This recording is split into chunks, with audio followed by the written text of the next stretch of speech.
Somalia just passed an International Monetary Fund test. And this reaction tells you everything you need to know about the situation because this wasn't aid, this wasn't rescue, and it definitely wasn't charity.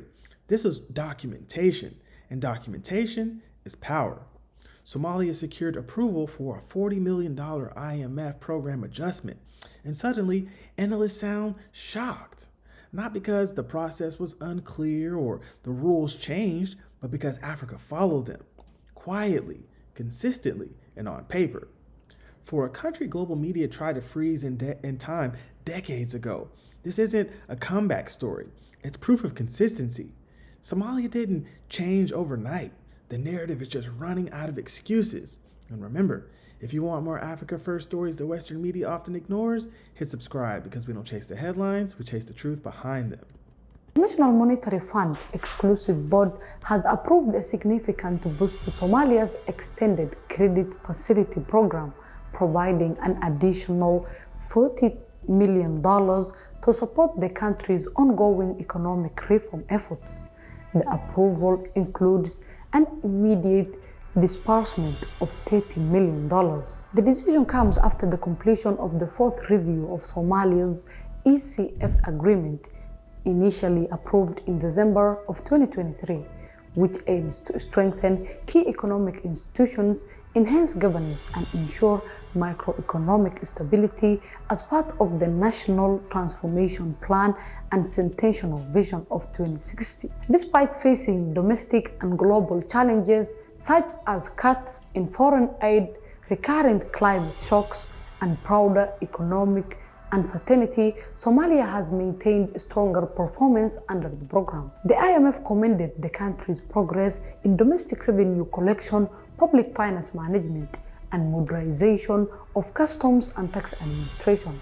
Somalia's Finance Minister Mr.EmpowerTV expressed his gratitude for the IMF decision, stating on X, "This is a strong recognition for Somalia's reform program and commitment to sound economic management." The IMF also noted that Somalia's authorities are committed to expanding social spending in 2026 using domestic resources in response to declining external aid.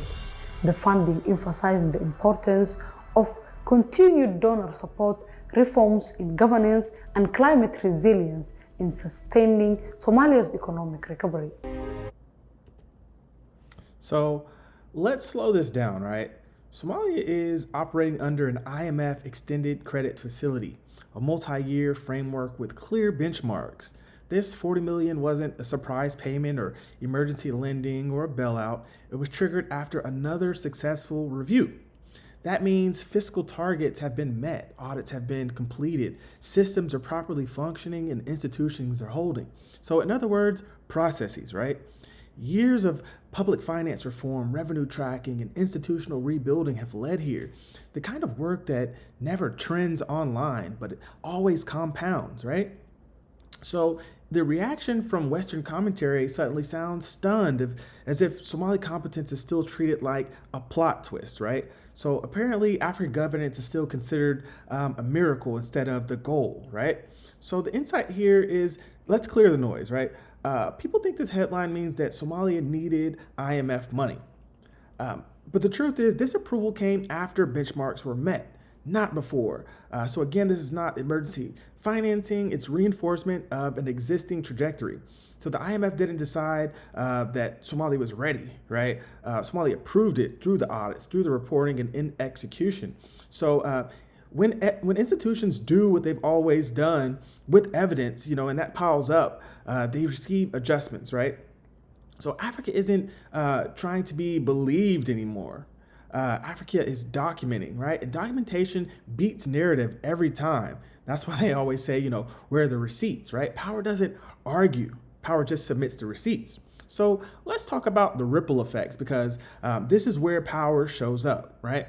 Moments like this quietly change how investors price risk, how insurers underwrite projects, how lenders assess timelines, and how diaspora capital thinks about when to move, right? So for Somali youth, this isn't abstract. It shapes job creation and pathways, infrastructure financing, logistics and trade expansion, confidence in staying, building, and returning. So this is how opportunity becomes systemic. So it's funny how when Africa follows the rules suddenly, start paying attention. So this isn't about celebrating institutions, it's about leveraging them, right? So this isn't the end of the story. It's a shift into the next chapter, because once a country consistently proves itself, the conversation changes. The next headlines won't be about survival. They'll be about strategy, trade corridors, regional integration, diaspora leverage, long-term planning, the things that we're seeing rise consistently in the news about Somalia now. So our future isn't being written in press releases. It's being written in balance sheets, project pipelines, institutional memory. And across Africa, others are watching, not with envy, but with recognition, right? So we're breaking down how financial discipline is becoming Africa's quiet superpower, right? So we didn't ask for belief, we built proof here. So this 40 million isn't transformational capital, it's a signal payment, a message that's saying systems matter and Africa can run them properly. So mashallah, that's your African Insight for today. Please don't forget to like, comment, and subscribe, because I'm MrEmpowerTV. We don't chase the headlines, we chase the truth behind them. This is Mr. Empower, and I'll see you in the next video. Peace.